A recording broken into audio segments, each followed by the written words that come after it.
हरियाणा कौशल रोजगार निगम को लेकर कांग्रेस के प्रदर्शन पर रणबीर गंगवा का पलटवार। कैबिनेट मंत्री ने पूर्व कांग्रेस सरकार को घेरा। एचकेआरएन के खिलाफ कांग्रेस के प्रदर्शन पर रणबीर गंगवा का बड़ा हमला। कैबिनेट मंत्री ने कांग्रेस पर लगाए भाई भतीजावाद युवाओं की नौकरियां बेचने के आरोप।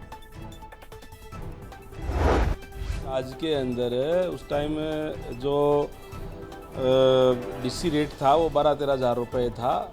जो कैंडिडेट थे जो काम करते थे उनको मात्र 7-8 हज़ार रुपये मिलता था। 5-6 हज़ार रुपये अपनी जेब में डालने का काम इनके अपने बिचौलिए करने का काम करते थे। और उसके बाद में जब से माननीय मनोहर लाल जी की सरकार आई, उन्होंने डायरेक्ट उनके खाते में खाता खुलवाने का काम किया और सीधा उनके खाते में पैसा जाता था ताकि उनके साथ कोई बिचौलिया। हरियाणा कौशल रोजगार निगम को लेकर कांग्रेस का सरकार के खिलाफ जोरदार प्रदर्शन। खेल नीति और प्रॉपर्टी टैक्स को लेकर भी बीजेपी सरकार का पर बरसे हैं कांग्रेस नेता। नीतियों को लेकर सवाल उठाए। दीपेंद्र हुड्डा का बड़ा ऐलान, कांग्रेस सत्ता में आए तो एचकेआरएन कर्मचारियों को करेगी पक्का। नीति है वो पूरी तरीके से फेल है, क्योंकि पक्के सरकारी नौकरी लगभग ये सरकार समाप्त करने की तरफ बढ़ गई। और इसके कई उदाहरण हैं। यहाँ तक कि फौज भी अब अग्निपथ आ गया, अग्निवीर योजना ले आए और पक्की भर्ती फौज में ख़त्म हो गई। हरियाणा में उसी रूप से जो पक्की जो पोस्ट थी उनको इन्होंने कच्चों में कन्वर्ट करके और कौशल के थ्रू भरने का काम कर रहे हैं। जिन कौशल के में जो लगे हुए हैं। हरियाणा में सफाई कर्मचारियों की हड़ताल 14वें दिन भी पहुंची। आर पार की लड़ाई के मूड में कर्मचारी। मांगे पूरी नहीं होने पर आंदोलन को और भी तेज करने की चेतावनी। टाइम मांगा था 30 जून का। 30 जून में इन्होंने पत्र लागू नहीं किए। फिर हमारे उसके बाद 2 बार वार्तालाप हुई, वो अपनी बात से मुकर गए। इस मुकरने के कारण ये सोनीपत में सफाई कर्मचारियों का अनोखा प्रदर्शन। भीड़ पर मंत्रियों के पोस्टर चिपकाकर निकाला जुलूस, बजाई बीन। 21 अगस्त तक मांगे नहीं मानी तो आंदोलन तेज करने की सरकार को चेतावनी। जा रहा है ये प्रदर्शन, कर्मचारियों में रोष है। सरकार जो बार बार वार्ता करके अपनी बातों से मना कर जाती है, ये इसके विरोध में है। हम 6 अगस्त से लगातार हड़ताल में बैठे हुए हैं। आज 14वां दिन हमारी हड़ताल का है। सरकार हमारी बातें सुनने को तैयार नहीं है। सरकार मीटिंगें कर लेती है ना कोई। गोहाना में सफाई कर्मचारी की हड़ताल 14वें दिन भी जारी। 21 अगस्त तक बड़ी हड़ताल। सर्व कर्मचारी संघ, बिजली कर्मचारी संघ और गढ़वाला खाप ने दिया है समर्थन।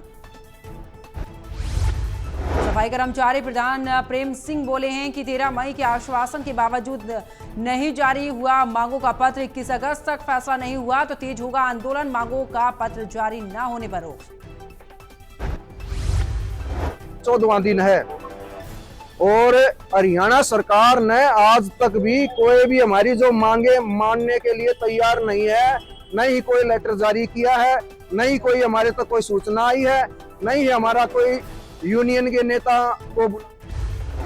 करनाल की बेटी यशिका ने यूएसए में रचा गौरव का नया अध्याय। यूनाइटेड स्पेस स्कूल कार्यक्रम में 15 दिन बिताकर नासा वैज्ञानिकों से सीखा अंतरिक्ष विज्ञान और मार्स मिशन की तकनीक।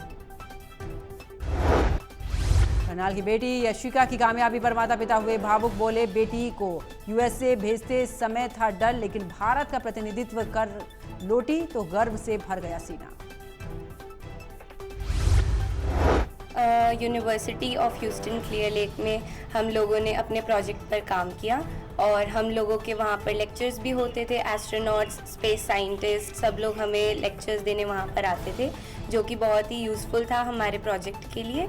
साथ में ही हम लोगों ने कई जगहों पर भी विज़िट किया, जैसे कि जॉनसन स्पेस सेंटर में और the museum of natural science.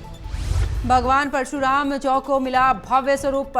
फरसे और भव्य स्तंभ की स्थापना के लिए हुआ भूमि पूजन। धार्मिक आस्था और सामाजिक गौरव का बनेगा आकर्षण का केंद्र। सभा रजिस्टर्ड महेंद्रगढ़ द्वारा भगवान परशुराम की स्तंभ और प्रतीक चिन्ह फरसे का भूमि पूजन के लिए किया गया। उसमें जो है बहुत ही विधि विधान से पूजा पाठ से इसका सोनीपत में भ्रष्टाचार के खिलाफ आवाज उठाना कर्मचारी नेता को पड़ा भारी। शिकायतकर्ता रामकिशन नागर पर कथित लाठी डंडों से जानलेवा हमला।